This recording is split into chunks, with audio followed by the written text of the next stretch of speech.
Good evening, and welcome to tonight's Philosophy in the City event. Our topic is the future of war. My name is Dr. Colin J. Lewis with the UCCS Department of Philosophy. This is our monthly First Friday series. So happy to have those of you who are joining us. As you can see, we don't have masks on tonight because we have a very, very open field, corporeally speaking. So at this point, I'm going to turn it over to our lovely, lovely guests to allow them to introduce themselves, say a bit about themselves, and then we will get our discussion on the future of war. Spoilers, it's now. We'll get that started. Okay. So I'll start by introducing myself. Hi, I'm Dr. Jen Kling. I'm a philosophy professor here at UCCS, and I work on social and political philosophy, in particular war.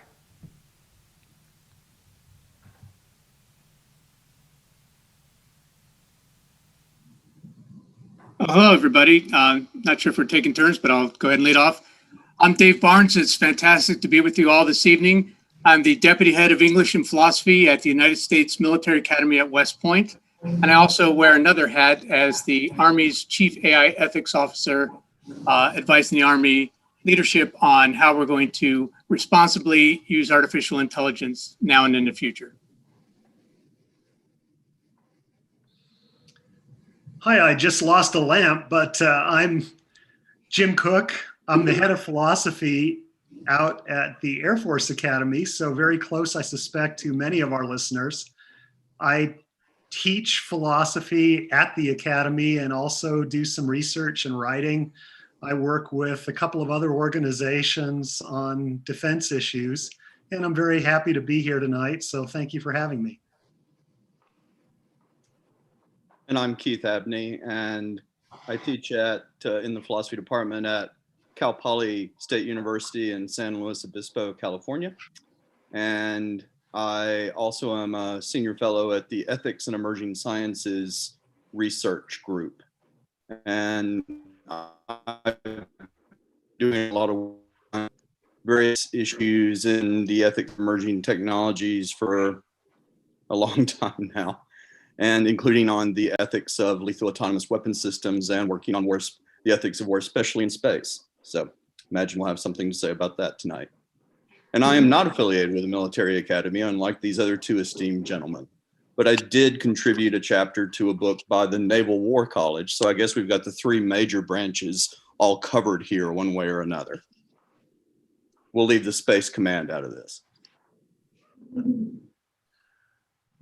All right, well, thank you all very much. So, starting us off, let's actually jump right into talking about space. Space! Yes.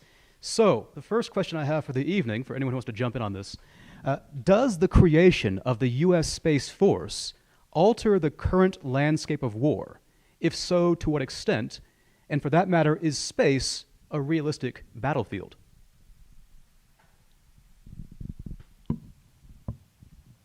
Keith, I think you should answer this one. Well, yes. I mean, yeah, it's going to be huge, so to speak. I mean, some people call it the ultimate high ground. There are various ways in which that's problematic, starting with the fact that satellites travel in, very predictable orbits. So while it's easy, just given the nature of gravity and physics, to drop something from a height and have it hit the ground at a very, very high speed with a lot of kinetic energy. So that's certainly very dangerous. And, I have a lot to say about that. But by the same token, it's pretty easy to shoot back and hit your target. So that being said, as we have more and more important interests in space, starting with the fact that all of our high-tech component, at the very least, we're using GPS satellites to tell us where to aim, then there's going to be huge issues here. And whether or not the old laws of war apply in this new frontier is, well, I think yet to be determined. And so, yeah, I've contributed a little bit to that discussion. But I'd love to hear what these other guys have to say about it too. Well, Dave, if I may jump in, please interrupt me if you had something that hooks directly to what Keith just said. I'll just mention what many of our listeners must know, and that is that the Department of Defense, following national policy, has been very attentive to a treaty that's existed for about 50 years now that prohibits the militarization of space, but we're really not quite sure what that means. After all, military uses of any medium are not just about shooting things and making things go boom. They also have to do with enabling military activities. And in that sense, space has long been militarized. Certainly anybody who has driven in the last week using GPS has used a technology that was developed by the military for military purposes that could not exist independent of space assets. In fact, just about everything we do in the military is enabled or enhanced in some fashion by our space assets. So the idea that space can remain unmilitarized is something that requires interpretation. And we'll have to figure out what it means, especially in an era when more countries than ever are able not only to launch potentially lethal assets, but also to destroy them from the ground with anti-sat missiles and other technologies. We know that there are several ways in which we could make things go boom in space right now using slightly more exotic means. But that's not to say that we will or that we should. One of the big questions that all of us have to think about is whether, for example, we will have military assets on the moon within the next foreseeable period in military development. So enough of that for right now, probably. I think both Keith and Jim really eloquently laid out some of the initial concerns about militarizing space and the stand-up of a space command. But again, the focus seems to be on lethality questions concerning space. And I think Jim really stretched, rightly so, that we need to think of the space as a domain where it truly enables all the functions from navigation to intelligence to communications to logistics, all the other aspects of how the military conducts its business. And it's both at the same time offers a lot of promise to, but as well, it could be very vulnerable. And the idea of either a colony on the moon or in Mars, or there are some people that are thinking even beyond about how to harvest other resources. All that needs to be taken with a grain of salt because the technology certainly isn't there yet.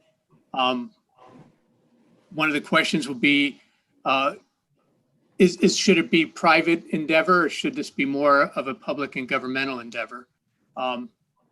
And I'll leave it at that because that is not my area of expertise.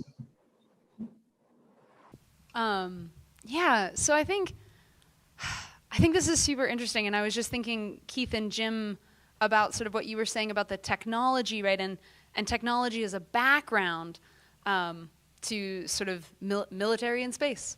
And so my work, as I think you all know, is more actually about the intersection between sort of military operations and civilian life, right? So I do a lot of work on refugees, on jus post bellum.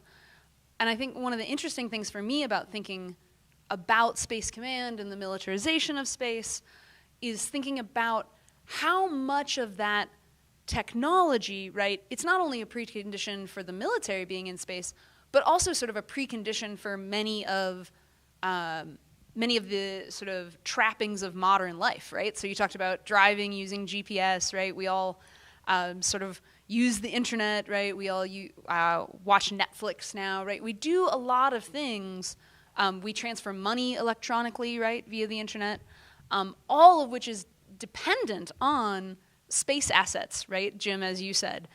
And so, I think a worry that I have with sort of the advent of space as a battle space, right, is that the separation between sort of military affairs, right, and civilian life gets smaller and smaller, right? Because you start taking out satellites, you're not only putting a dent into sort of the enemy's ability to respond militarily, you're also putting a serious dent into sort of civilians' day-to-day lives. And so I think for me, kind of thinking about how those two things intersect is what's really interesting about thinking about military in space, if that helps. Jen, I appreciate that. One of the things that we have to worry about is that if space does become a domain of conflict and we start blowing up things like satellites, we'll have a very large logistical problem in repositioning satellites amid all the space junk. It's hard enough to track right now, right here in town. We are tracking an extraordinary number of pieces of debris that could be lethal to a satellite, for example. Imagine that we create a huge number of bits and pieces that could puncture or otherwise disturb a lot of space assets. And it's a little bit different than past war times where, for example, we might have sea lines of communication interrupted by, let's say, submarine interdiction. But when all is said and done, and there's a bunch of junk at the bottom of the sea, navigation is still possible as though before the war. That's not clearly going to be the case if we ever start blowing each other's assets up in space. There's going to have to be a major effort, presumably, to try to clear away corridors. And of course, these are moving corridors of space debris in order for us to reposition the kinds of assets that we're talking about. GPS is cool, but before the first Gulf War, it was virtually unknown even to many military units. Now it's become de rigueur even for civilians. But gosh, how many years might it be if we have a major conflict that starts creating debris in space? And to make things even worse, almost all space assets are what are called dual use. So that here in the terrestrial sphere, it's usually, not always, but usually easy to say, okay, that's clearly a weapon or that's clearly not a weapon, right? To distinguish technologies that are obviously meant for military use from ones that are not. In space though, I mean, for example, there's an asteroid up there that's extraordinarily metallic, and there are companies already that are planning to mine it that's worth supposedly $10 quadrillion. Though I have a feeling the rare metals industry is going to have a price drop if they ever start on this asteroid. By the same token, of course, so an asteroid mining space company would have a clearly civilian purpose. But by that same token, they could fashion weapons from the dross of their mining operations and just send a kinetic projectile to Earth. Wouldn't even have to have any kind of explosive device attached to it. It would be called a rod from God, as they like to call it. And it would hit Earth at a proper size with approximately the same force as a small nuclear weapon. Wouldn't have the fallout, but it would make a really big hole in the ground. And how would you tell someone who was doing that from someone who was doing ordinary mining operations? There's no easy way. And we could go on and on and on. As Jim's already said, look, we have an entirely different terrain out there now. And I have to rewrite the rules.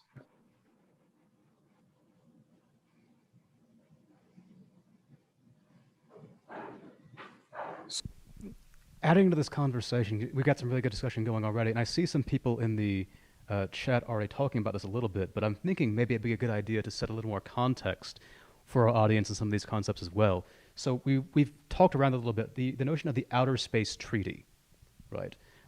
This is one among several articles cited as influencing how we would approach outer space as either a civilian or military enterprise. So for those in the audience unfamiliar, would anyone be willing to elaborate the contents and nature of the OST? And would you like to expand on any other documents or articles that you think have or will have an impact on the potential of space warfare or the future of warfare more generally?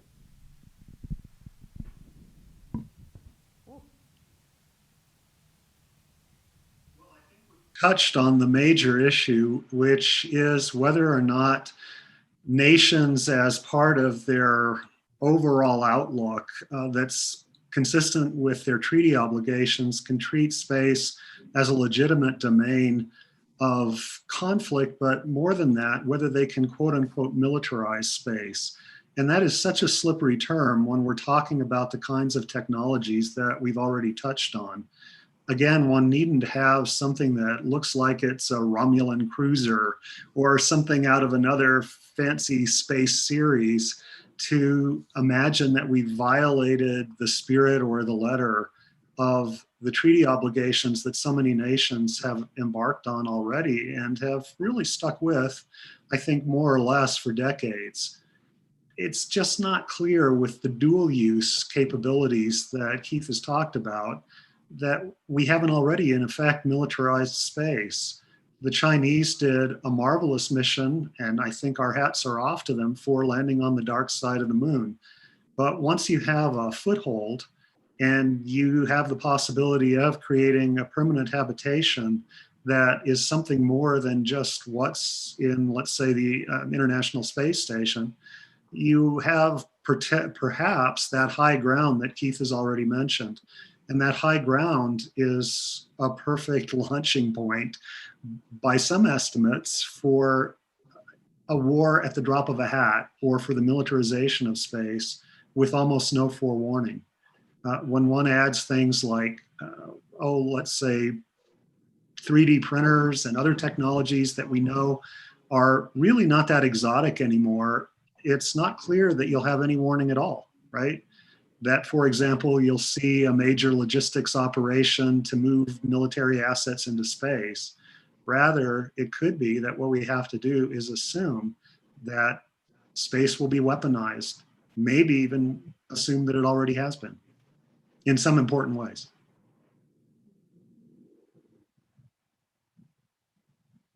And I think, Jim, just thinking through that, right, I think that brings up sort of, I think maybe a more abstract issue, but one that I'm interested in, right, which is it forces us to rethink how we think about international law to some extent, right? Because we do have sort of a series of treaties, right? Not only sort of the so-called space treaty, right? We also have the Geneva Conventions, which are the international laws of war, which govern warfare on Earth, right? And we have a series of international laws that govern sort of the run-up to war and the aftermath of war, and all of these aspects. But then you're forced to ask, right, like, how far do these laws extend, right? I mean, do these laws extend to the moon? Do they extend further? Like, what are we saying when we say that international law holds in space, right? Like, how would we hold countries or militaries accountable, right? How do you send UN peacekeepers to the moon? I mean, I suppose you could, but I think it probably takes a little while, right? So I think it sort of raises, I think, these related issues, right, once we start thinking in terms of international law and space warfare. Yeah, certainly. I'll just say very quickly, so as not to suck up the airtime, that many times lawyers reason by analogy. So if you have a body of maritime law, then you might want to tap that when it comes to talking about space. But that should give us pause, because we see that even with an overwhelming international consensus regarding the ownership, or rather non-ownership, of the South China Sea, that there's little we can do about, for example, a country that might want to create artificial islands and warn others off and chase off fishing boats, et cetera. So what won't work in our own maritime situation here on Earth presumably will work just as badly or not at all in space. And using the maritime law as kind of the stepping off point, I mean, it's not too difficult to imagine piracy in space and privateers, right? I mean, we're talking a private mining company and all that they would have to invest in order to harvest that asteroid. Who's going to provide security for it, right? And you you can see the line of reasoning that would occur, but it definitely seems to run afoul of what the scope of the current system of laws exists and how they extend, as Jim says, into space.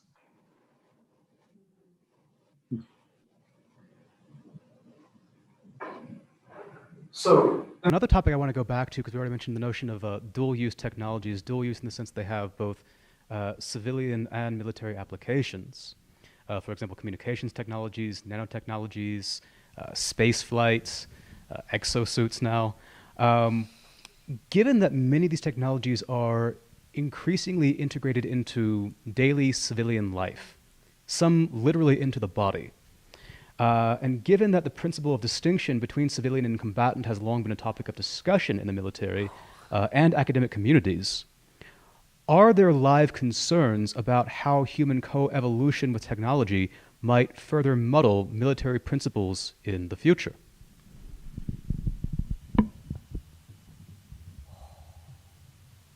Keith, I think you should take that one.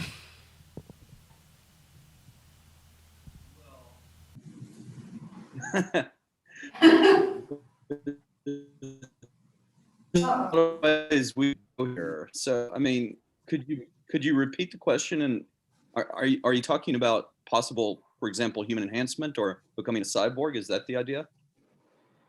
That would be one example. The general question, though, is that given the fact that we have these dual-use technologies that are increasingly integrated into both civilian and military practices, and given that there's already a lot of live discussion about the principle of distinction in combat to begin with, does the addition of these technological are these technological confounds just further compounding the problems here?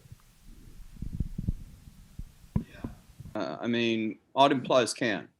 So as we become capable of doing new things, as new things become possible, then we're going to have new moral questions, and technologies enhance our capabilities. So without exosuits, there's, no question that if I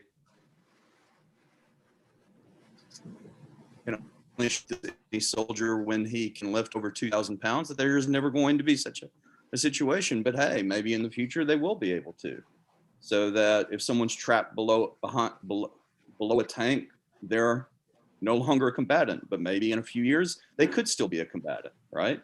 Think about Terminator movies, if you want dramatic examples.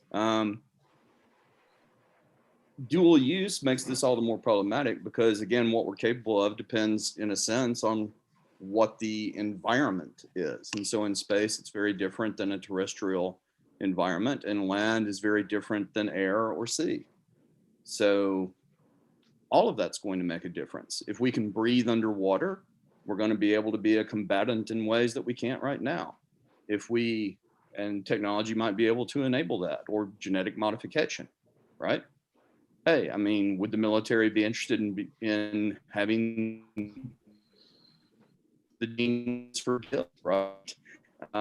Engineered into its soldiers? I don't know. Maybe, right?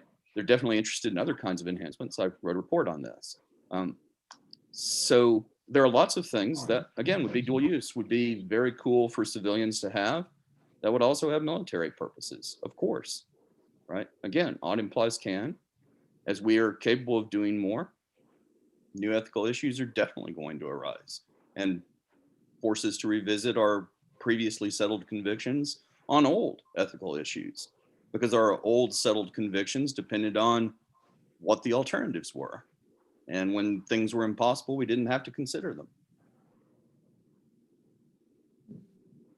I think a thing to keep in mind when we talk about dual use is the interdependency and the relationship between the commercial private sector, research and development, and that for the military. This is not something new, right? This is not something that's just been discovered in order to have an exoskeleton suit or a lethal autonomous weapon, or even say the militarization of a satellite, right? It even predates the internet.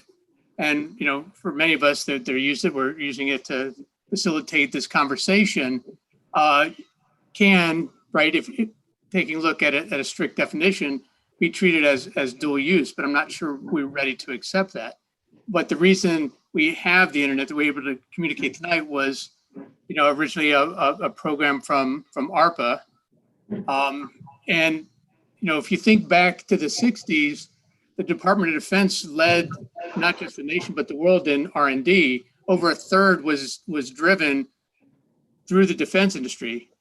And we could say, well, look at that. That was all sort of informing a war machine or, facilitating the militarization of the United States and foreign policy. But that would also be unwise to ignore the spin-offs and how society has benefited from that along the way.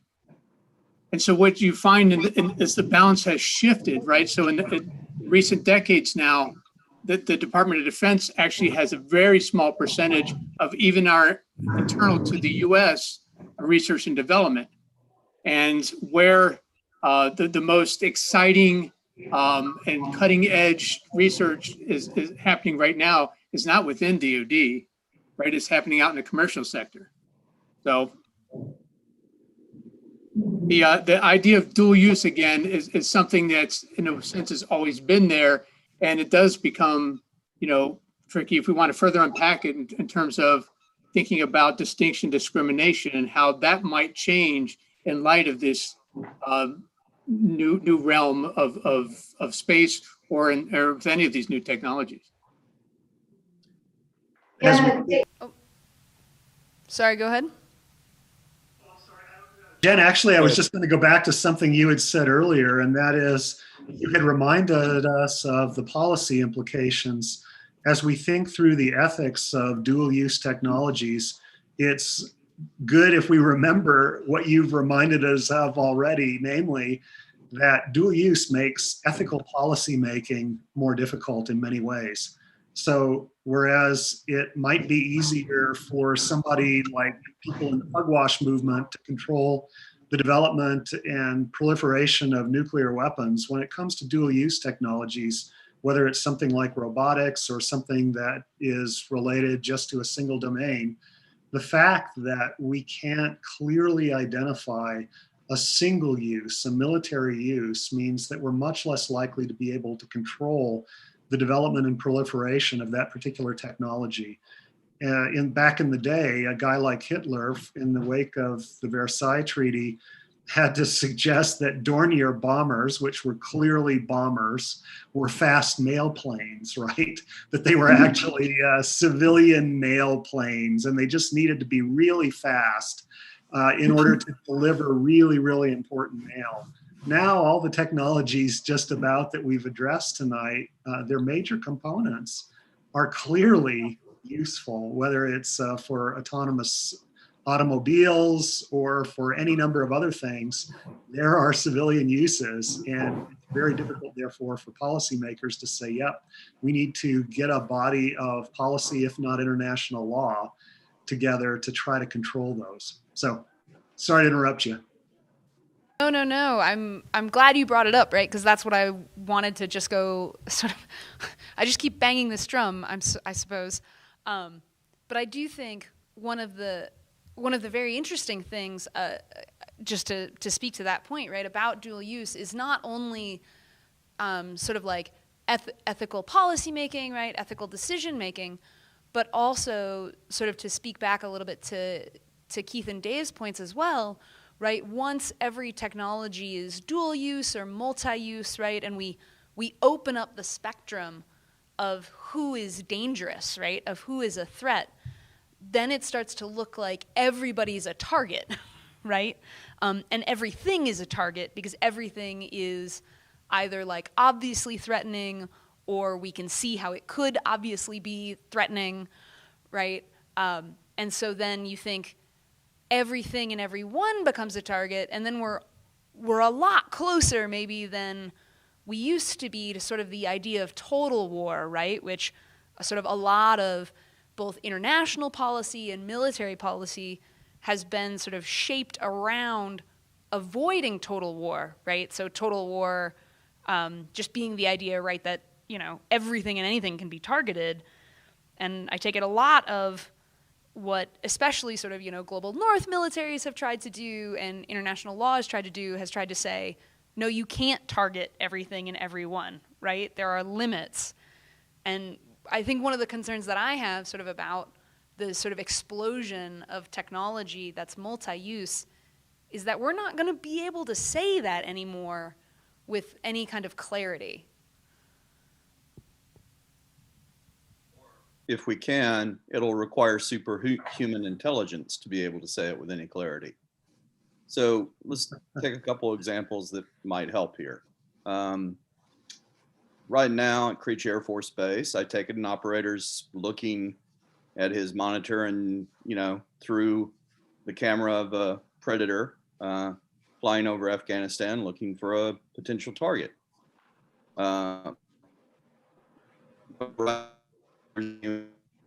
So before that fires a missile, the human has to authorize, has to press a button. But there's something called the latency problem. That whole process takes a few seconds. And maybe by the time the operator presses the button, the target's gone and a small child has wandered into the Hellfire missile site that's going to hit, and you're going to have collateral damage. But maybe if we gave an AI charge of that, right, didn't have to involve the human, took the human out of the loop, we'd get rid of the latency problem and it would be able to hit its target far faster, far better. Hey, and speaking of dual use, you know what kind of software development uses this kind of targeting algorithm and is busy trying to develop it? Well, they're called autonomous vehicles, because their job is to figure out, well, hey, what to hit and what not to hit in this complex environment, right? Where to go and where not to go. And so it turns out the same software developers working on the software for robot cars could apply that to lethal autonomous weapon systems. So should we stay with the Committee to Stop Killer Robots and say no lethal autonomous weapon systems, even if they could outperform humans at distinction, at discrimination, at figuring out who's a legitimate target and who's not, right? Or should we stick with good old human limited, slow, less than artificial intelligence?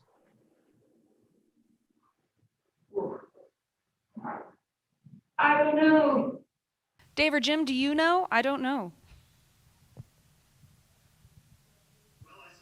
What is clear in response to Keith's point is that we can't speak of the good or the bad effects of technology in the absence of discussing at least two other elements. One is policy and one is budget. So policy is perhaps the most obvious. Right now, we have extremely good optics and other sensors on long loiter platforms in places like Afghanistan.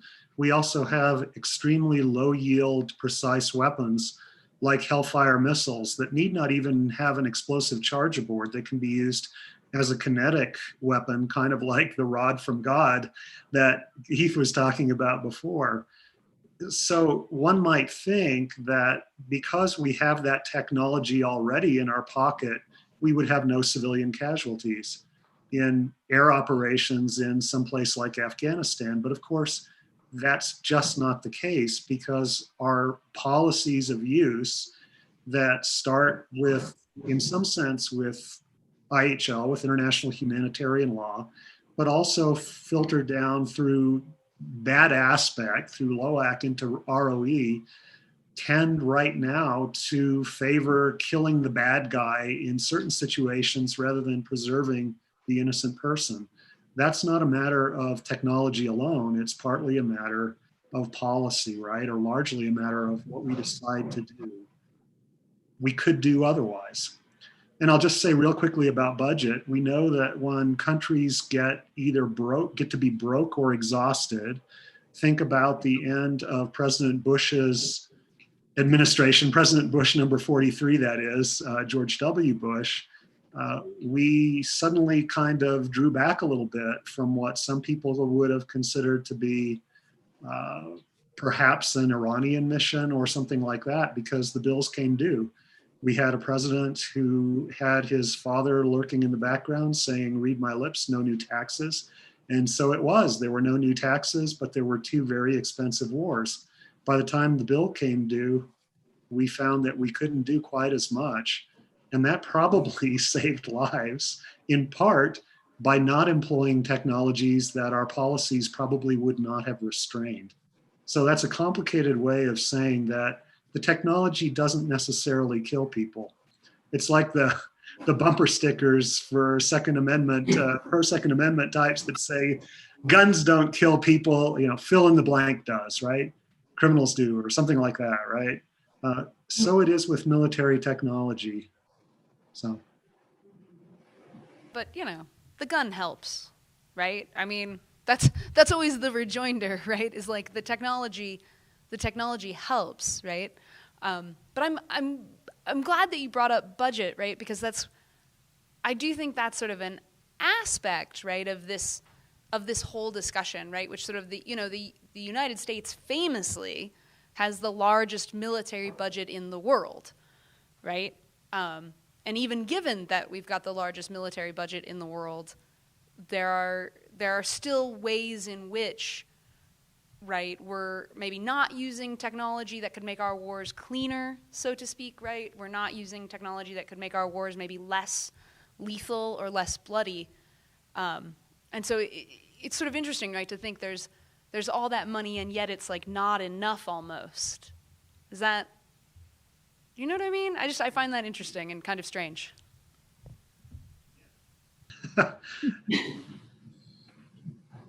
It's definitely part of that dynamic, right? I mean, a lot of it comes down to what are we willing to accept more, right? Is it the risk of mission, risk of force? Is it to ensure less mistakes are made in terms of discrimination? What sort of, as Jim mentions, how much, not just the U.S. but globally, right, is the appetite for collateral damage. Those are even though they seem settled, they are in theory, but in practice, it leaves some room, right? When you have military necessity running head on into discrimination and proportionality, and in terms of who gets to decide, the military does follow the prescriptive legal bounds. But in a sense, if we want this bound shifted, that's up to us as the the political body to enforce the military changes that. Now, having said that, is technology a way of achieving less mistakes, right? Less collateral damage, for example. Certainly, right? And maybe the cost, we have to balance that against the cost.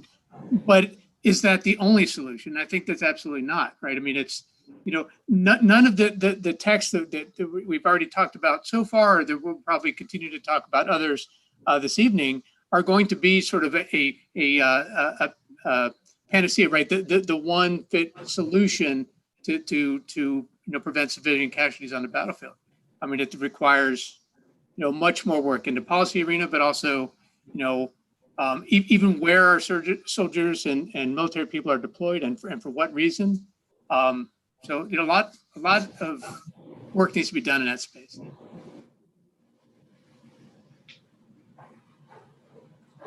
So on this topic of shifting boundaries and dual-use technologies, one of the topics that comes to mind immediately for me is the case of cyber warfare in particular, where in many cases you're seeing proliferations of cyber warfare units popping up in militaries all over the world. But you also have large-scale attacks being carried out seemingly by freelancers, basically individuals who don't necessarily have an immediate military or state affiliation. And this has led to some questions I've seen coming from the audience, but also coming from some other discussions I've been having. With the evolution of new technologies, it seems like we might be seeing rise of private military or private security contractors to an even greater degree than we've seen in the past. And so the questions are, one, how do you see new technologies influencing the rise of privatization of military?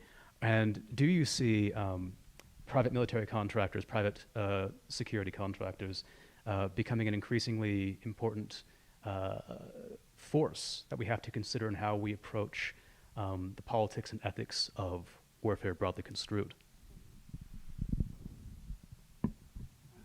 Can't help it. I have to jump in on this, as Jen would know why. All right. Private, I'm so ready for you.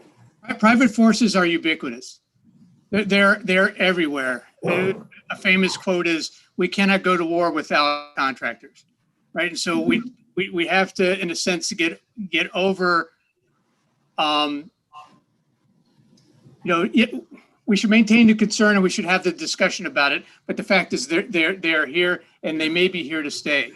Once we began to rely more heavily on contractors, it's not some new phenomenon, but more heavily in the last two wars, in a sense, that generated a new international norm, right? And we see this being played out by other actors in other areas of the world.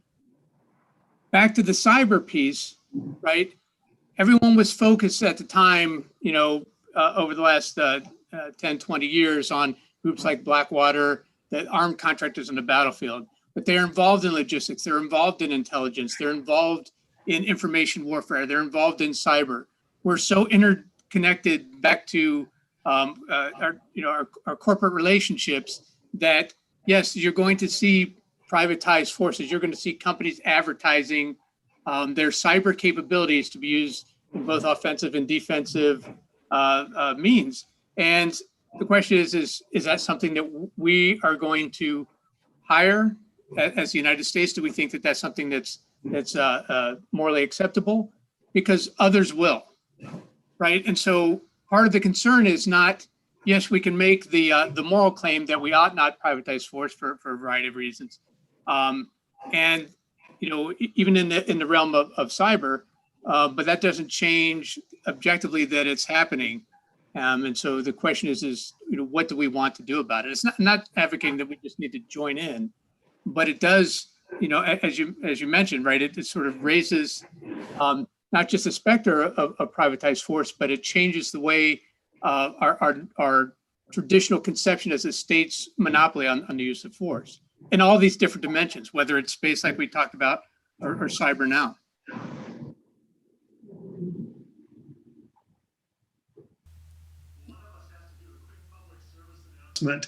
Dave has written an excellent book on PMC, private military corporations. So it's out there if you want to know more of his thinking on that. Dave, you are too modest, but we appreciate your work in that regard. Obviously, this is a hot button for a couple of reasons. And one of them you've alluded to, but haven't really enlarged upon, I think, and that is the fact that the UCMJ, the Uniform Code of Military Justice, constrains military forces, American military forces, in very important ways and makes sure that we toe the line with respect to the policies set by civilian masters, but also by long traditions of ethical behavior. And one of the worries about private military corporations' involvement on anything from the battlefield across the spectrum you mentioned is that there might be loopholes that allow for private citizens to contribute directly to the prosecution of war without the restraints that have traditionally kept within reasonable parameters, ethical parameters, those of us who are in uniform. And it's a little bit hard. It boggles the imagination in ways that remind me about what Keith said a moment ago about the odd implies can, and about the ways that things could evolve that might defy our imaginations at the moment. We can say, gosh, if things changed radically, then what? The same is true, I believe, not just with, for example, exoskeletons, but also the notion of exo-actors, that is, actors who are working outside the traditional legal restraints that have bound military members. So there's so much to say on that. I think rather than say it, I'll just stop. I was gonna plug Dave's book too, right?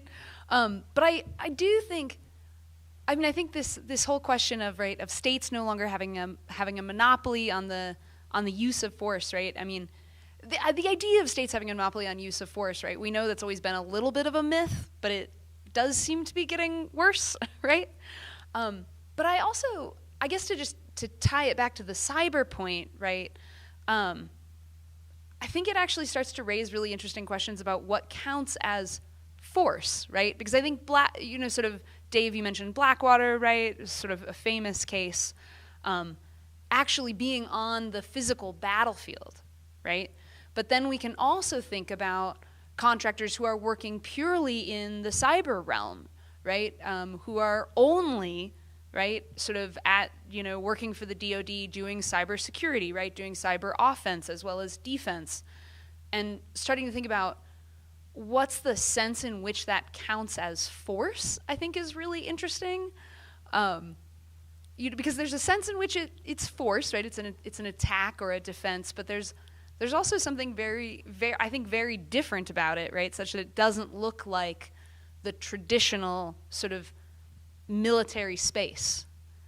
And so I don't know, I think that raises this really interesting question about whether cyber warfare is like warfare properly called, or whether we ought to call it something else.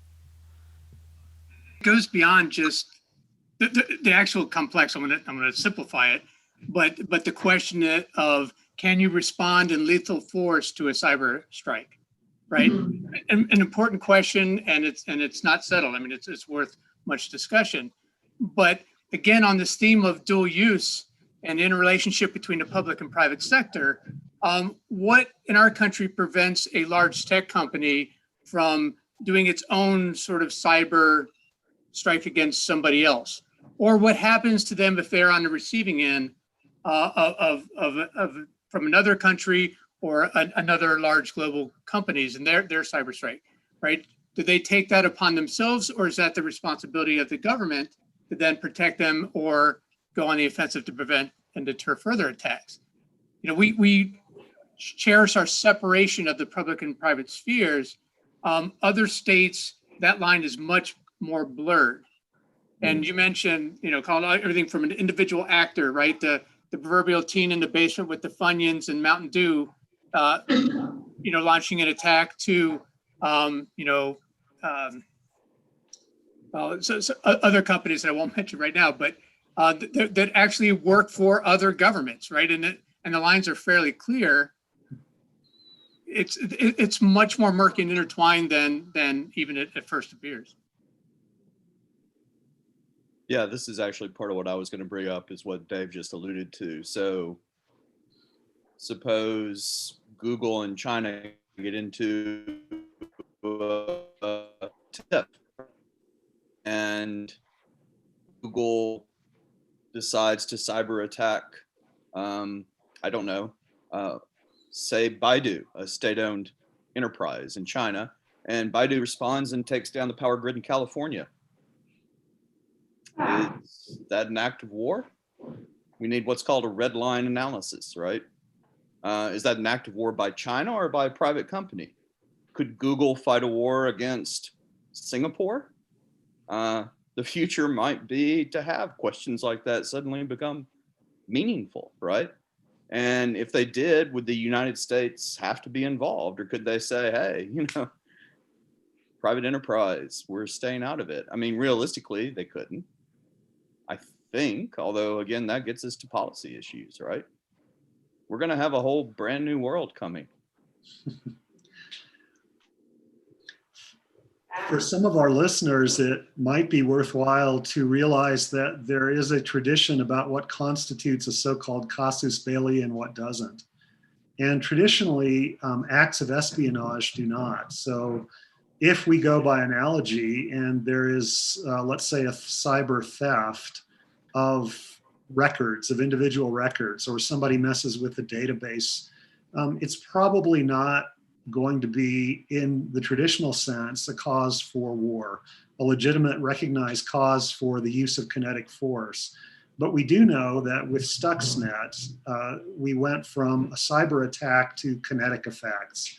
And we know as well that it's very easy to do that, for example, with another dual use technology, namely electrical power, right? Once we start talking about those kinds of effects in the physical world, we're closer to a traditional concept of what would constitute an act of war. But that still leaves an immense gray area. One of the things that probably doesn't constitute a cause of war, that's been in the news a lot and might be again, is messing with somebody's election, right? If you believe people like Tim Weiner, who wrote a book called Legacy of Ashes, he is not a popular man in the CIA, but he's a Pulitzer Prize winning journalist. The United States does that a lot, right? And has traditionally. And we would be surprised if anybody would say, okay, that's a cause of war. However, if you listen to the rhetoric about Russian meddling via Facebook with the last presidential election in 2016, I noticed a lot of my fellow American citizens ready to say, oh my goodness, the Russians have committed an act of war against the United States. I will just say that whereas I cannot resolve the question in one way or the other, I will say my understanding is that traditionally that is a use of what we might call cyber in modern parlance. It is not an act of war. Yeah, and Keith, correct me if I'm wrong, but I think, right, isn't it Tom Rid, says that there'll never be a true cyber war, but I mean, paraphrasing, it's because any sort of interstate striking in the cyber realm at some point will enter the physical realm and become, a physical war, right? So the notion of that there is a cyber war, right, is just something that cannot happen in a sense by its own definition, right? There'll be strikes and whatnot, but at some point it'll drop in physical war. Yeah. This is either a semantic dispute, in which case, whatever, or insofar as it's a real dispute, I think he's wrong. I mean, you did present his argument correctly. I just don't agree with it. But yeah, so not least because, I mean, Dave, you know this better than anyone. I mean, companies have private military contractors, right? So,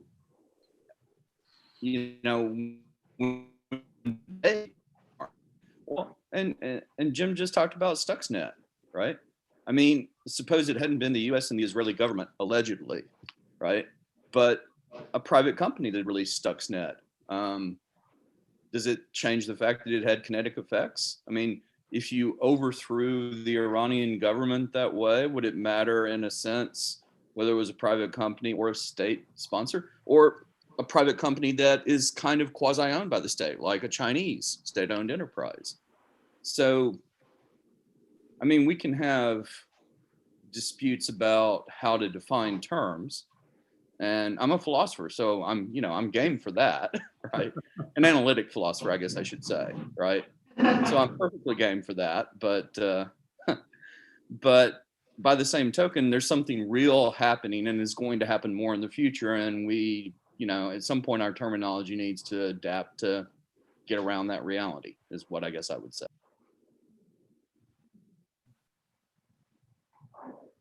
So another question we have has to do with the psychological effects of warfare, specifically insofar as they're increasingly well documented.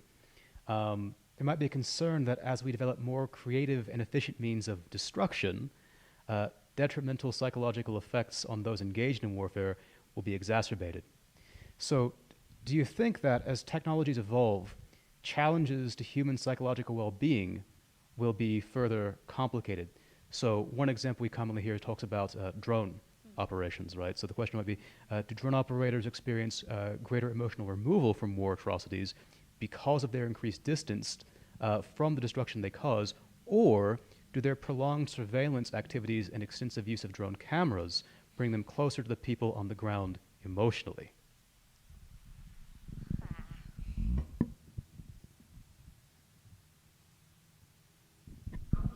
And the sound quality for you, Keith and Dave. Did you get that? That was garbled. I got psychological effects. Okay.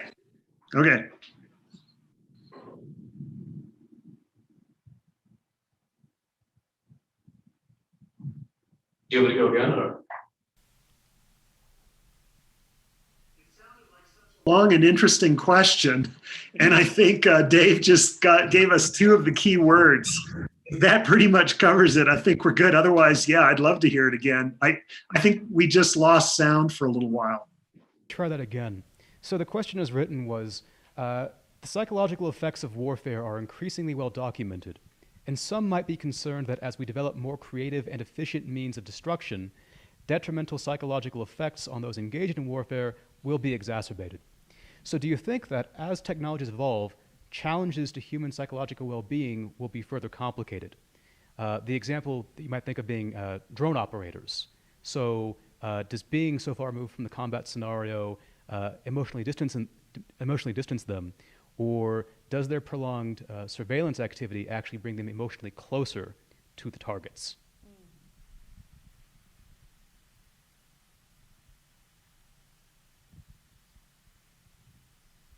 I mean, the thing about technology and the psychological effects of war, wars, has traditionally been viewed as hours and hours of boredom with minutes of high intensity terror. And one of the drivers in terms of the psychological health of the military moving forward with the increase in technology, on the one hand, you could say that by helping to, in a sense, have better situational understanding of what's going on in front of you and what you and your soldiers are about to face, helps clarify and removes a bit of that fog of war.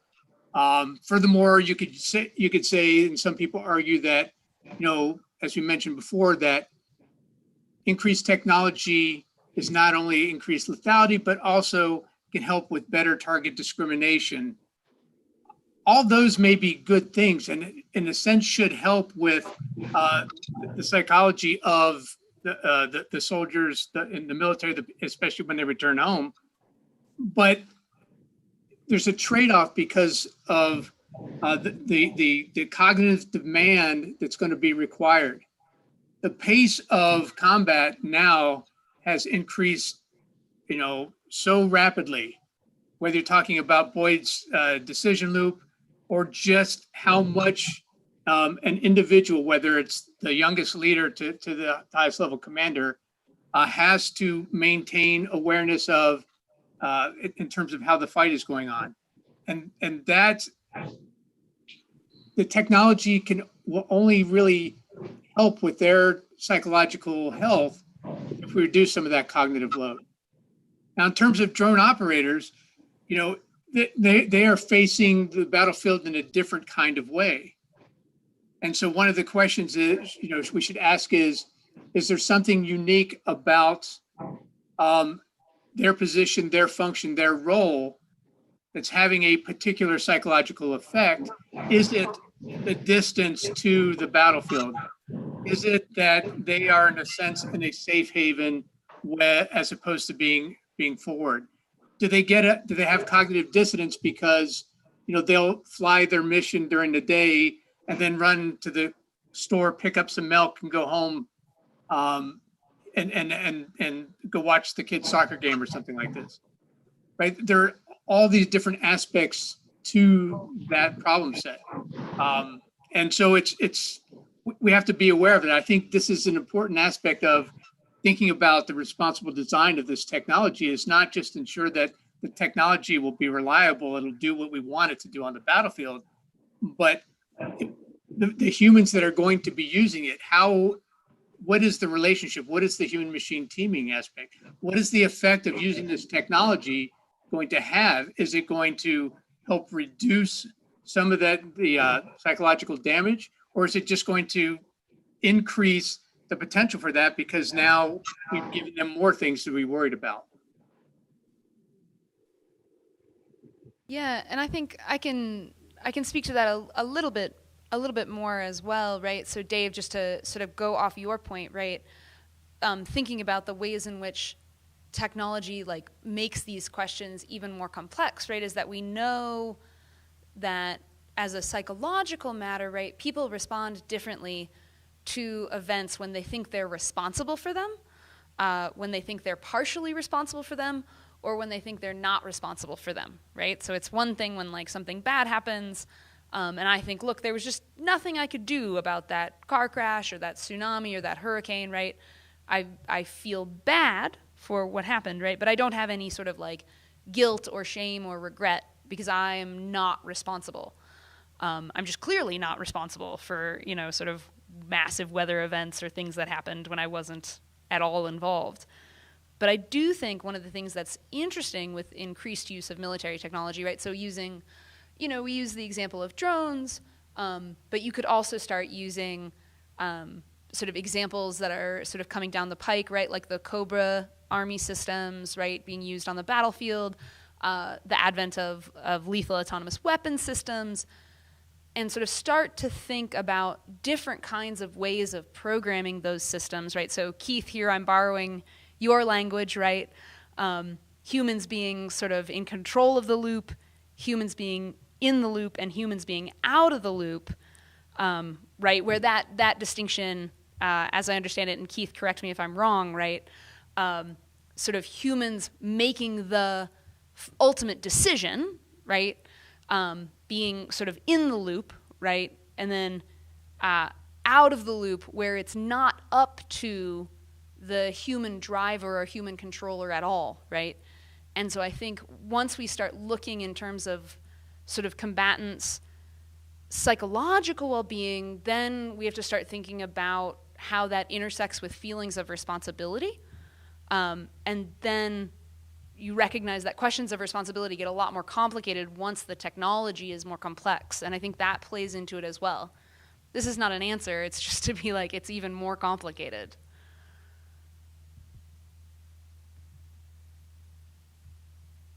Maybe the remark about getting milk and going to the soccer game falls under the rubric of quick transitions. And that's something that's relatively new when it comes to the psychology of military members. They usually are able to have those long moments where they can kind of process their experiences with their compadres, with those who have had similar experiences. And Jen, I think this goes to what you're talking about. When it comes to something like a doctrine of doing or allowing, if you feel that you're one of the perpetrators, then you need to parse that, probably with help from others, in order to function at your psychological best. Similarly, if you need to be set straight and simply be told that, look, it's not your fault, it wasn't your decision, for whatever reason, you were following orders or the weapon system malfunctioned or whatever, that matters as well. And it's probably best teased out in what philosophers like to call a dialectic and what military members might call a bull session, but really it's deadly serious. Interestingly, these rapid transitions matter on the back end. We know that. We know that it matters when you redeploy, whether you get on a plane and then are suddenly back in civilization, whether you go pick up that milk and go to the soccer game. But it also matters in a really important ethical way on the front end as well. And we sometimes talk about that as a threshold issue, and I think it does affect the psychology of military members, especially when it comes to technologies which are cheap means of delivering very lethal effects. It used to be that we had rapid response forces, but the R of rapid was kind of small, right? We would be talking sometimes weeks or months before those forces could actually come to bear and do violence. Nowadays, with long loiter platforms, some of which are just up there, there might be no military activities for a long, long time. But if you're, for example, a Predator driver, that you could be called to your base, Creech Air Force Base in Nellis, and be asked to deliver a lethal effect almost at the drop of a hat, no matter how long you've been out of combat. And that matters, again, because to the psychology of the combatants. It also, of course, matters a great deal to the ethics of war generally, because we find that there's a temptation, back to the policy aspect, to use cheap and quick methods instead of diplomacy or instead of some other method. And I think, again, this is interrelated with the psychology. Any smart Predator driver is probably in the United States Air Force going to be a highly educated officer who will think about those things and who will ask herself, gosh, am I going to be asked to step in with a lethal effect when really our nation should be using diplomacy? all of that figures into the psychology and the general ethics, and it has to do, again, with this general category of rapid response. It's a tough ethical problem.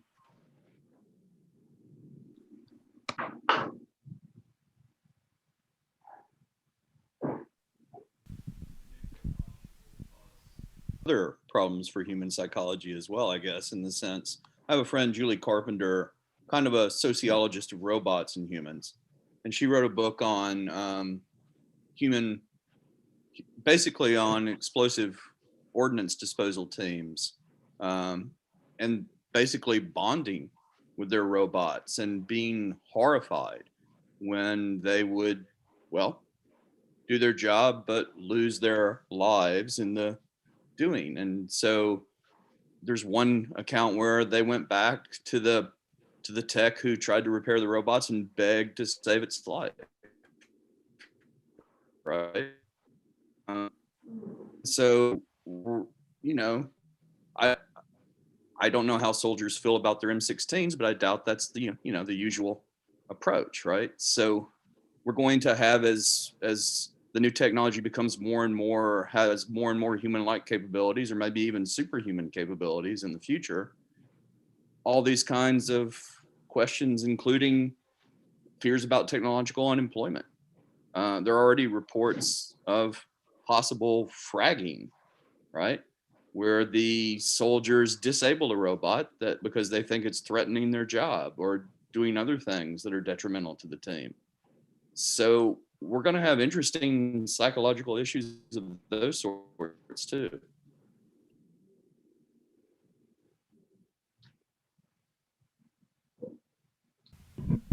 So actually on that last note, that takes me to another question we have here. Speaking of threatening of jobs, in many so-called first world countries, the military serves as a major source of employment and source of benefits to the citizenry. With the rise of automation, an emphasis on digital technologies, and threats of biowarfare, how might we expect military employment numbers to change in the future? Will increased demand for R&D and specialized skill sets drive numbers up, or will advancing AI and new liabilities to human life push them down?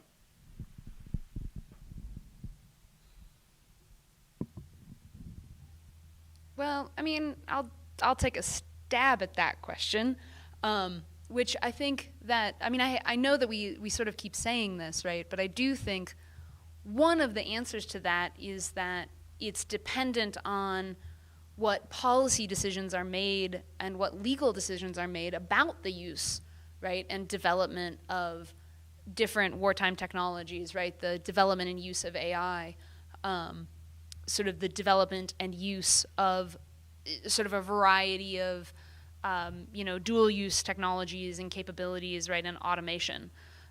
Because, right, we've just been talking about the psychological impacts, right, and the difficult ethical decision making that goes on, right? It is entirely possible that military policy might be such that, right, we need to limit the use of tech in certain ways to preserve the psychological well-being of combatants, right?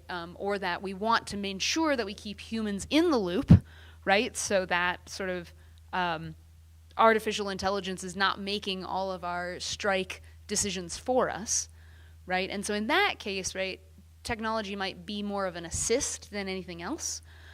We might use it to sort of increase our targeting abilities, increase our ability to distinguish between threats and non-threats, but keep humans in the loop such that it's not computers fighting our wars for us, right? In which case you might expect the numbers to stay relatively constant, but that's sort of a wild guess. It depends what military policy becomes, and I think a lot of what we're talking about here tonight is the fact that this policy and these ethical decisions are still being made, right? I mean, this is still very much in the process of like being worked out, right?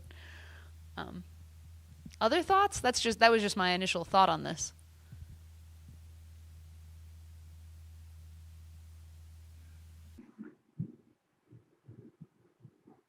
So I mean, I guess a couple of things to unpack. When we think about that choice, and that would be a policy choice if the military either decided on its own or was directed to remove technology or limit technology, right?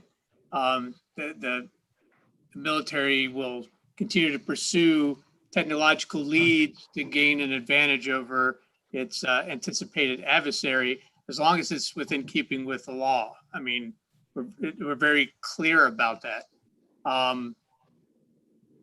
But having said that, I mean, that's where that sort of policy discussion and that debate can happen to help shape and influence it. But I think that some of the discussion and in a sense the anxiety that people have over the technology, whether it's on the battlefield or not. I mean, one of the things that in my discussions and my talks with folks when we talk about lethal autonomy, I say, that's the shiny object, right? Because at least for us, for the Army, we're going to use artificial intelligence as we already have, developing a program to help us do cost savings with predictive maintenance. We're looking at it to better match talent to the interests of the individual soldiers in terms of human resources. We're looking at how to do, humanitarian aid and disaster relief. Now, those things, rightly so, talking back to our dual use piece, those same algorithms could be tweaked. That same data, that model could be used, adapted for some other sort of purpose. But lethal autonomy and sort of this vision of the human not involved at all is so far remote. Now, we may be on that path because there are many who argue both inside and outside the military that that's the direction they would like to head, as many as there are people who think we ought to be cautious, or we ought not head in that direction at all. But with a lot of the functions, as we talked about towards the beginning, enabling the actual application of force on that battlefield, including the sorting and infusing of intelligence, the communications piece, the help with the planning process. Fact of the matter is, a lot of that is already being used now. It's just not fancy AI yet, right? A lot of it is good old-fashioned AI. Or even when we don't have the technology, AI assisting in that sort of way, if you really did a functional decomposition, much of the same functions would be occurring. For me as a commander, I did not know exactly where all the bits of intel were coming from. That was presented to me in a sense as a fused package. But the way that we deal with that as an organization, we develop the trust in it, right, is that we're part of the training process and we test it before we actually apply it. And we develop this sense of trust that intelligence and my experience combined can weigh that so that I can recommend, I can take action on it. The question is there some sort of analogous way to develop that kind of trust into an artificial intelligence system, right? So that we're not going to just, have an automation bias because and drive our driverless car or follow our ways off the canyon, something like that, right? Where we blindly have trust in the system. But it's going to take a while for us to actually, and in a way, it's concerning, as Keys mentioned, that we anthropomorphize these robot systems, right? But it's also encouraging in the sense that demonstrates at least initial ideas about the human and the machine and how that might work as a team, as a system. Even today, I was in discussion with DARPA, and I wanted to emphasize that a lot of the technical discussion was on the system itself, the algorithm, the technology. I said, the way to think about the system is the user and that technology. That is where you need to look at it as the package in that interaction. Let's not forget that piece. So.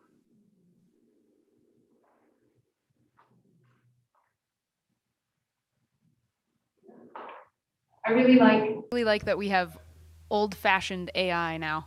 That makes me really happy.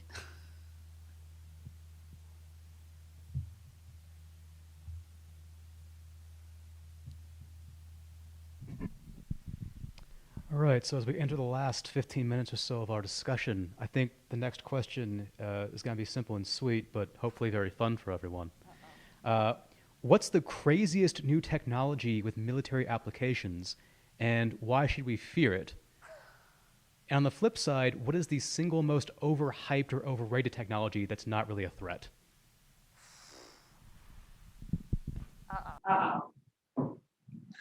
Can someone with good audio translate that question again, please? I think I heard what's the scariest technology, but I didn't get the last part of it. Well, I'll say it again, and we'll see if you can hear this time, Jim. So the question is, if I understood it, what's the scariest new technology that's maybe coming down the pike, and why should we be afraid of it? And on the flip side of that, what's the most overrated piece of technology that we should not worry about at all? That's not, everybody's afraid of it, but we should not care. I'll give you a real short answer, and that is that I think the scariest new technology is an old technology, namely nuclear weapons. But there is something called hypersonics that's going to revolutionize the delivery of nuclear weapons, and it's going to cut the response time down. Now, those of you who haven't heard the term hypersonics can probably guess what it means simply by the name. But what matters is that if you put a payload on it, it's going to come very, very quickly, and it's going to be correspondingly difficult to react in any sensible fashion. It, in essence, makes it as though you're in an Old West movie with revolvers pointed at heads, right? And some nice Morricone music going. It feels like nuclear revolvers, right? In a standoff in a spaghetti Western. It's genuinely scary. But then again, nuclear weapons have been for so many decades that I think sometimes we forget until there's a brand new delivery mechanism. Oh, the question was, what's the yawn? Believe it or not, I think that a lot of the technologies that we've been talking about tonight will seem like a yawn. And the reason is they won't be like flipping switches. For example, we will get used to what we're doing right now. In fact, I'm already used to it, and it's scary. There's a little tiny Dave Barnes and a little tiny Keith Abney and a little tiny me, a little tiny you, and we're all talking to each other. And we can do this. Sometimes we lose the audio, but suddenly it's part of the new normal, like lane following technology, and I can usually trust the GPS, but not always. It happens so quickly, and yet it happens so slowly. Quickly enough that it's amazing, slowly enough that it's not amazing. And I suspect that with many of the weaponizations of these kinds of technologies, we will find that it's the slowness that strikes us more than the quickness. So for what it's worth, I know that's a convoluted answer, but I think some of the really cool technologies are going to strike us as yawns just because they'll go stepwise. I guess what I would say in the short term, I think the great worry that the Committee to Stop Killer Robots and all those folks about lethal autonomous weapon systems, at least in the short to medium term, I think is an overstated worry, at least in the terrestrial context. Now, again, in space, it's already a reality. I mean, and David Thompson last year at ISME, where I met Jen, affirmed that in space, they're going to have laws. They're going to have these lethal autonomous weapon systems because having a human in the loop, based on Earth is just not going to work for military engagements in space. It's just going to take too long. Latency problem. But the scenarios of Terminator robots uprising and killing all humankind is just a fantasy, in the short to medium term. And it's just not anything to worry about. It, in terms of worries, is a yawn, right?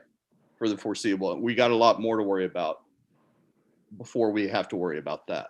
And so that gets me to what I think we do need to worry about. It's not big killer robots, it's tiny drone swarms in particular. Because in effect, we could have assassination swarms with current technology. We could send out a pack of drones and say, kill that person, right? or follow that person and kill them whenever we want. And they're cheap, which is always part of the issue. And the software is getting better and better at trying to control this sort of thing.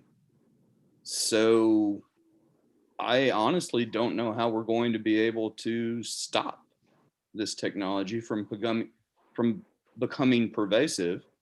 And I think it's going to be one of the major policy issues over the next 10 years. Man, I was going to talk about killer robots. Thanks, Keith. Look, guys. As my friends here know, I'm a rather simple individual. A lot of talk, a lot of the fear, a lot of the arguments concerning technological advance for the military can really be bucketed into two categories. The first is the technology doesn't work, and the second, it works. In other words, there are a lot of ethical concerns about these new technologies when they don't work, right? Whether it's a system mistake in employment or something along the way, the bias, et cetera, right? But there are also ethical considerations when it works as advertised, right? And that also informs policy and training, maybe adapts to the law that needs to occur. Having said that, I think in addition to not necessarily, I guess the yawn, right, of killer robots is general intelligence. I may be in the minority, but I think that is something is way far down the road if it's going to occur at all. In terms of the greatest fear, I really have two. Sorry, I have two, guys. One is using AI assistance to develop new bioweapons. It's not something that we're doing, but it's a fear that I have, because this technology, unlike other types of technology in the past, including nuclear weapons, when you could track potentially controlled distribution of enriched uranium, right? All you need is enough data, the algorithm, with much of it is open source, and the computing power. So the computing power becomes a big limb factor in that. And then the other piece is that all the attention and focus, in spite of this great panel tonight, is on what the technology is going to do or not do. And the technology, again, is not the only panacea. It is not the only thing that's going to change. If the last 20 years haven't taught us, keep hitting us over the head, is it doesn't take the latest and greatest technology to at least put your adversary on his heels at some point. If not a direct tactical disadvantage, at least level the playing fields in unanticipated ways. So. Oh, Dave, I was going to talk about bioweapons. Man, we're all mentioning what everybody else was going to talk about. So I will say that I think speaking of bioweapons, right? I have a fear about sort of augmented bioweapons, but I do think some of the concerns that you hear about sort of genetically engineered viruses, right, that will only sort of target certain populations. I don't know. I see this on my Facebook occasionally, and I think there's sort of fear, right, about the ability to take sort of the new CRISPR-Cas9 technology and develop a genetically modified virus, right, that is sort of able to be targeted towards populations. I think that is my yawn, I suppose, because I think it's going to fall into the bucket of like it's not going to work, right? I think CRISPR-Cas9 technology is really, really cool, but I think it can't do everything that it's advertised to do. I think genetics is just way too complicated and messy for that to work. So I think that would be my yawn. But I think the real fear that I have actually links up to, Dave, your earlier discussion about algorithms, because I think the fear that I do have, right, is that we're already using algorithms for predictive policing, right? So that's being used in various cities around the United States, where police departments are using algorithms to predict where crimes are likely to occur, right, where criminal activity is likely to happen, who's likely to engage in criminal activity, and then they're more heavily policing those areas. Perhaps unsurprisingly, when they more heavily police those areas, right, incidents of civilian police negative interactions go up. And so I think a fear that I have is when sort of this kind of idea of predictive policing gets taken to the military space, right, and we start using algorithms not only internally, right, Dave, as you were talking about, but sort of on a global scale, right, to predict which countries are likely to go to war, right, and who's likely to sort of launch a hypersonic nuclear weapon, and these kinds of things. Because the results that we've seen from predictive policing haven't been great, and so I do have a concern, because that technology is here, right? We have predictive algorithms, they have well-documented problems, but we're still using them, and so I have a worry about the globalization of that and what that could lead to in terms of attacking and defending and going to war and how we engage. So I think that would be my fear. All right, so I am now simultaneously comforted and terrified by these answers, so thank you all very much for that. We have about 2 minutes. Do I have time for one more question, or do we need to wrap things up? If y'all are okay, I mean, maybe we'll go something quick. Something quick. Ask us something quick. Okay, here's one. Climate change. Oh, awesome. Yes, So quick. Because it's always going to be fun, right? Oh, Lord. All right, so here's just one in particular. How will climate change impact the U.S.'s ability in particular to defend itself, given that many military installations are on the coasts and so vulnerable to rising sea levels? Yeah. Does anybody else want to dive in with that one? Ha. I thought it was funny. It's probably not funny. So, yeah, right? It's not that funny. Well, I think I can just say something off the bat, right? Which is that it is true that many of the U.S. military installations are along the coast, right? But the important thing to recognize is that these are serious military installations, right, into which the U.S. military and the government have poured billions of dollars, right? And if we continue to have rising sea levels, as seems to be the case, right, then we're going to have to make a decision. Do we try to defend these military installations from encroaching sea levels, or do we abandon them as sunk costs, right, and try to move them? And I think either way, right, speaking back to the economics of the military, right, you're facing sort of a horrible economic choice. So I think in that sense, climate change is going to affect the U.S.'s ability, maybe not necessarily to defend itself sort of full stop, but it's certainly going to affect several of our permanent military installations. So I can speak to that part of the question. I would add that geoengineering fixed problem brings up all kinds of interesting dual use issues. If you try to change the atmosphere, if you try to shade an area or put a whole bunch of sulfur dioxide or other reflective materials into the air, you could ruin agriculture, or you could block the sun from a particular area. And again, that could be tantamount to an act of war if it was severe enough. So we're going to have interesting issues there too. Don't know how NORAD would think if somebody put a giant solar shade in space and darkened the skies over one of their installations permanently. Would that be an act of war or not?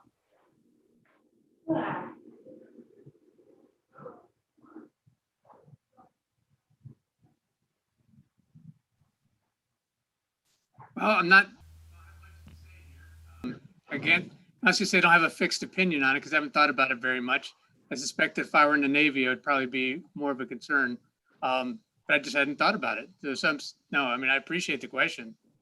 I mean, it makes sense, right? In terms of what the cost would be to, in a sense, protect that infrastructure from the change in the climate. Yeah. Yeah, I'll just add that I think that we do a lot of recapitalization anyway, and we have a number of military facilities. I'm thinking, sorry if anybody from the Naval Academy is listening, but I don't know how many times Dave and I and probably Keith have been there. I can remember one time jogging along the the causeway at the Naval Academy, and that night a hurricane hit and did I don't know how much damage. They're pretty used to that. And the military in general, if you think of what happens with Hurlburt and Eglin and some of the major Air Force bases in Florida, whenever a hurricane hits, it's sort of old hat. Keesler Air Force Base in Biloxi, Mississippi, et cetera. I think it's not to devalue the thought about how much money it might cost, but I think the real worry is that climate change will cause enough of a global competition for resources and enough movement of peoples that we will inevitably fight more than we would otherwise to protect various interests. And it's fairly clear that this is an expensive business. What Europe is experiencing right now in terms of stabbings, et cetera, can in some sense be traced to movements of people to areas that they find more, not just economically satisfying, but that might allow for survival. And that's going to increase. And it's going to cause a competition for resources and a competition for habitable places that goes far beyond our worries about Keesler Air Force Base in Biloxi, Mississippi. Even though it does matter, even though it's near sea level, I think the big deal, the big expenditure will be in the global arena in the additional wars that we'll probably have to get into in some fashion or another. So just thoughts off the top of my head. Thanks for the good question. Oh, Sorry.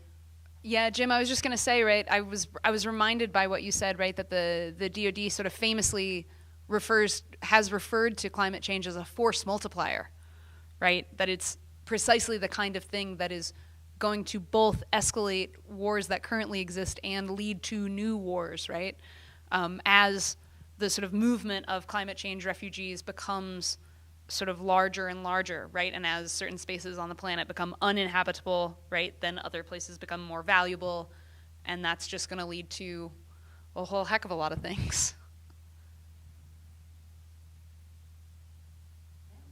I think we're at time. Yeah, I think so. So really quickly, I want to thank all of our guests this evening. So I will applaud because I'm the one who's here. But seriously, thank you all so much for coming out tonight, and thank you to the audience for sticking around. Hopefully this has been an enlivening and engaging conversation. Also thanks to Jared Werner for helping us with all the technological needs, which we are very grateful because we would be lost without you. Thanks to the UCCS Downtown Space for hosting these events. And we hope that you'll join us next month when we'll be talking about education. Education. Yeah. Do we need it? Is it a good thing? It's a question that Pink Floyd might ask. Maybe. Okay. Right? So thanks again to everyone. Very much appreciate you coming out, and good night.